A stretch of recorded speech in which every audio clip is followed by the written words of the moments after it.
Луиза апа, кибетегез күптән ачылдымы? Ниләр сатасыз? Ассортиментта ниләр бар? Хаят дигән кибетебезне 2011 елның 1 сентябрында ачкан идек.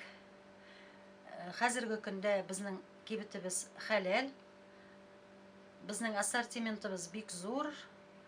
Безнең хәләл продукцияләрдән колбасалар, тавыклар, пилмәннәр һәм башка төрле продукциялар барсы да хәләл.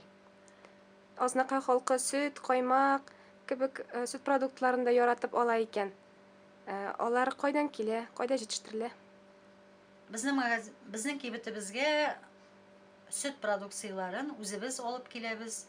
Үзебез авылда җитештергән продукциядан каймаклар, имчекләр, корт, катык ясыйбыз да азнакай халкына шушы көн сайын свежий продукцияны алып килеп сатабыз.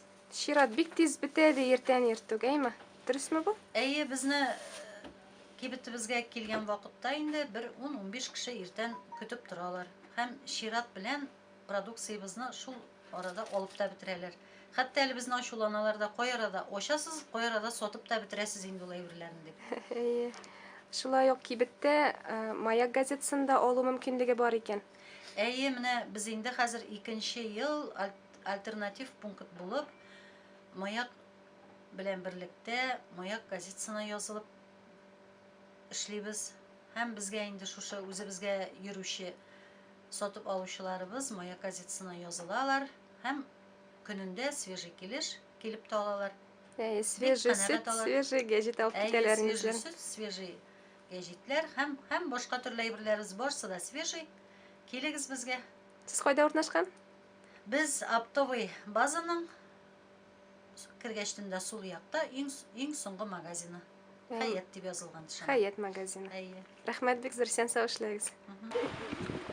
Мирзариф абый, сез шушыннан гәҗит килеп аласызмы? Әйе, шушыннан постоянно язылдым, шушыннан гәҗит аламын. Әйбәт, уңайлы. Ачсызрак та монда Ачсызрак та килеп алгач. безгә пенсионерларга колайрак инде. Магазин бик удобный, әйбәт. Тәмлеме, куемы сөтләре? Куе, тәмле, хәләл, главный. Әйе. Шо? Рәхмәт, бик зур.